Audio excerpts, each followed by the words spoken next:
Hello guys, welcome back to this third episode of the Nordic forest tank. In today's episode we are looking at the 6 weeks since we planted the tank, like what progression we've had, how the tank has developed and sort of where we are now. So we have added fish, we've made a few changes to the plants, we've had a few challenges and stuff like with algae. I'm just going to show a little bit about how I dealt with that and where we are now.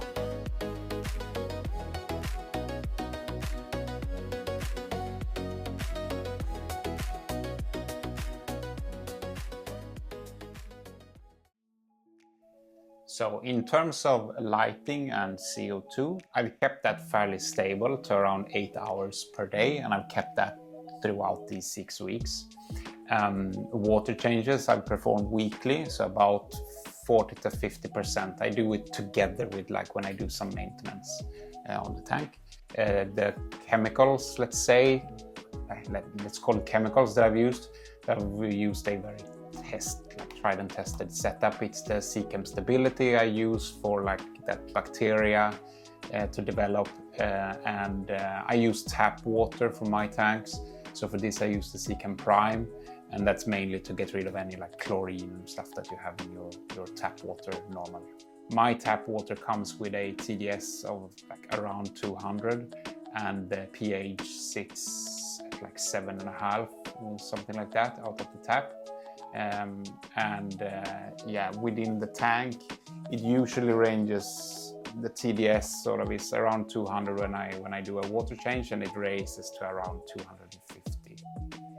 So the first 2 weeks was kind of difficult in terms of plant growth. I didn't see a lot of growth at all, particularly the Monte Carlo and the Limnophilia really struggled in the beginning.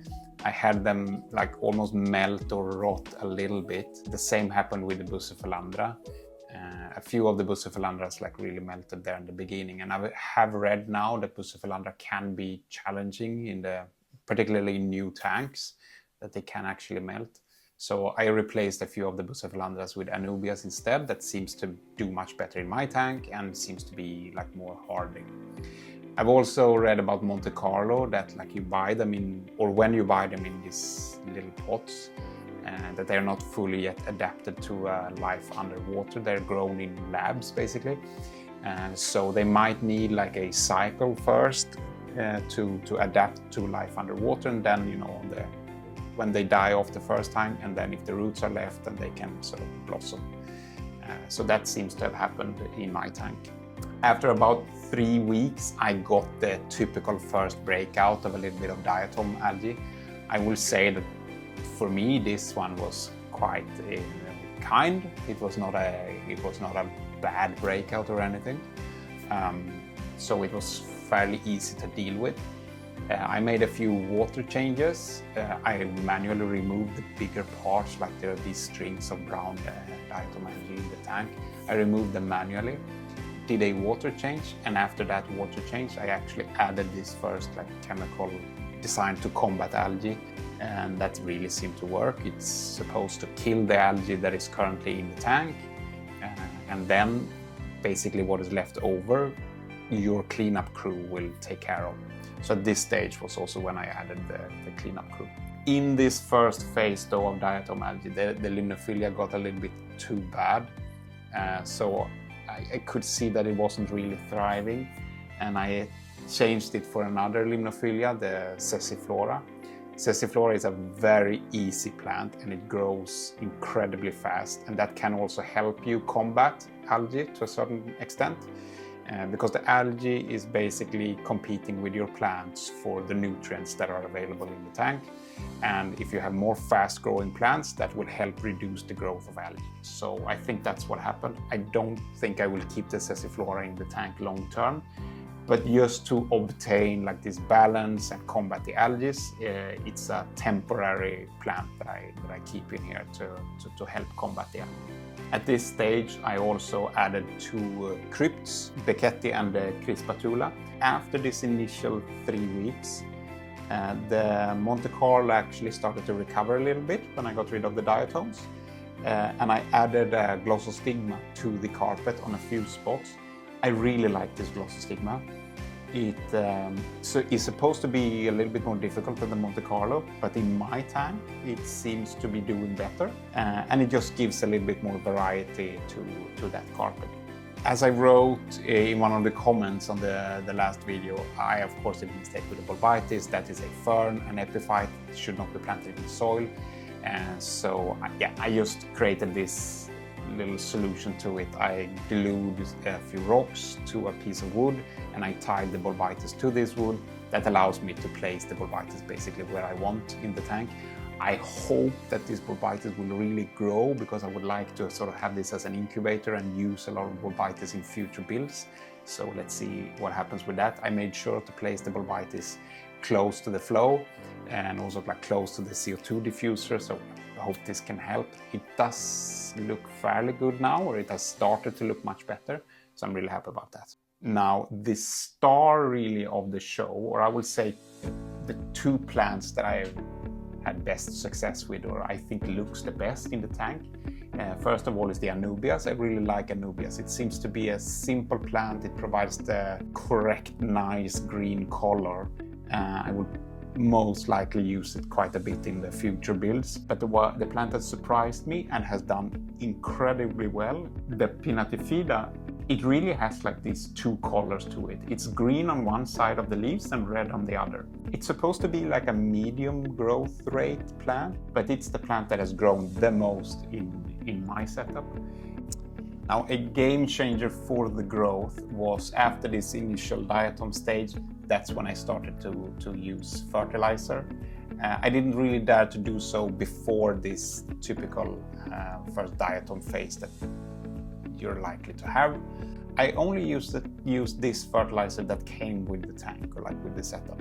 For the first tank, I obviously had to let my girlfriend choose the fish. Remember, we are trying to keep her happy so that more tanks and aquariums will be allowed in the apartment. And when, you know, I'm a complete beginner for the first time going to a fish shop, their eyes are drawn to neons and cardinals, of course, because of the color. So that's what we ended up with. The way to sex neon tetras is actually a little bit easier than you might think. So they have this blue color stripe and a red one. The blue, the upper one, on females, it has a little bend to it, or it has a bend both to the males and the females, but on females it's much more clear, this bend, or the bend is much bigger. The male's blue stripe is much more straight than the female ones. So once you start to play around with trying to sex them, after a while it gets quite easy to actually differ them. Now, neon tetras grows to about 3 or 4 centimeters in length, or 1.5 inches. The lifespan is around 2 to 3 years for them. I feed them once a day. You can feed them twice a day also, but yeah, try to give them as much food as they sort of consume within a minute or two. For the feature fish in the tank, we've gone with a pair of German electric blue rams. This is a very peaceful and small cichlid. They stay at about 5 to 6 centimeters or 2.5 inches. Now, these do prefer a little bit warmer water, so advice is to go somewhere from 26, 27 up to 28, 29. They do fine in these water parameters. Fish are more hardy than is sometimes mentioned, so they do absolutely fine in 22, 23, 24, which is more ideal for a planted tank. However, what you miss out on is a little bit more of that maybe natural behavior, or if you want to breed them, if you want to see more of that, then you should raise the temperatures. That's basically how to trigger this. But they do absolutely fine in this tank. They are a little bit too young yet to properly sex them. I think I have gotten 2 males, but we will see. They are also very difficult, like one day one is more dominant, the next day another one is more dominant. So they are still fairly young, should be kept in at least like 20-gallon tanks. So this is like on the smaller side for rams. A pair in here is perfectly fine, as long as you provide enough sort of spaces for them to hide from each other and so on. They are not very picky when it comes to food. Any type of like flake foods or pellets, your typical stuff, works very well for them. These ones took food from day one. And they also have like some behavior. They like to sift the substrate, looking for food that way. They are hunters, so occasionally provide them some live food is going to, I think, further enhance even their natural behavior. So if you want to trigger that a little bit more, then yeah, provide them a source of live food from now and then. Brine shrimp is perfectly fine. Then we go into the cleanup crew.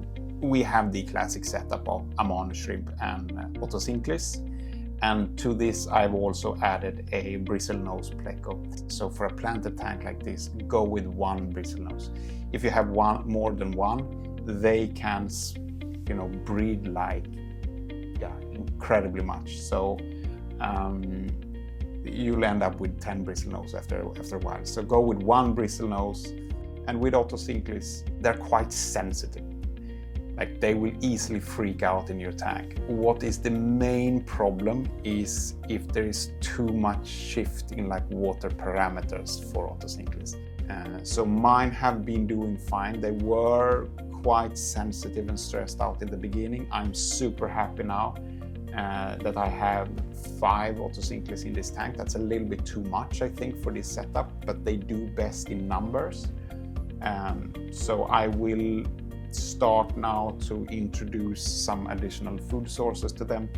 Boil some vegetables, put in there. There's also Otto food you can buy in your fish store. Now the Amano shrimp has grown like crazy. They're becoming big. They seem to thrive in the tank as well. And I don't have any fish in here that should, prey on Amano shrimp either. They're too big for them. Now, the trimming that I've done in the tank is mainly the Sessiflora. I've also trimmed a lot of the hair grass, and I've had to trim some of the moss. For these final shots and the final result here, I trimmed it a little bit and tried to shape it for it to look good. But yeah, I find myself really enjoying trimming, I have to say. It's also kind of relaxing, to be honest. And what I would say with trimming, like, you don't need to trim the whole tank in one go. Trim small little pieces here and there. It's just a really relaxing thing to do.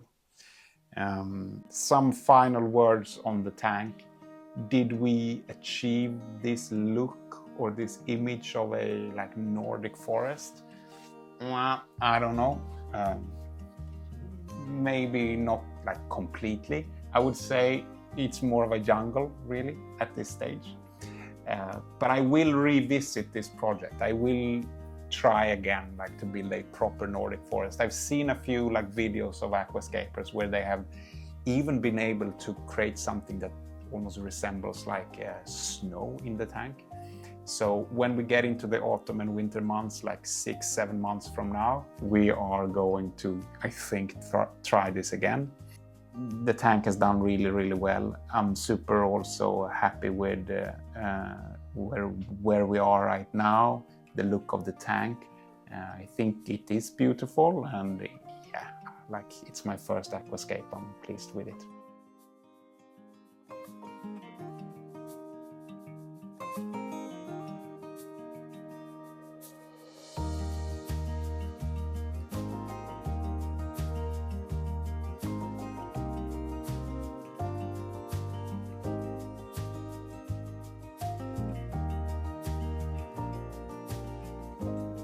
So yeah, that's it for this aquarium.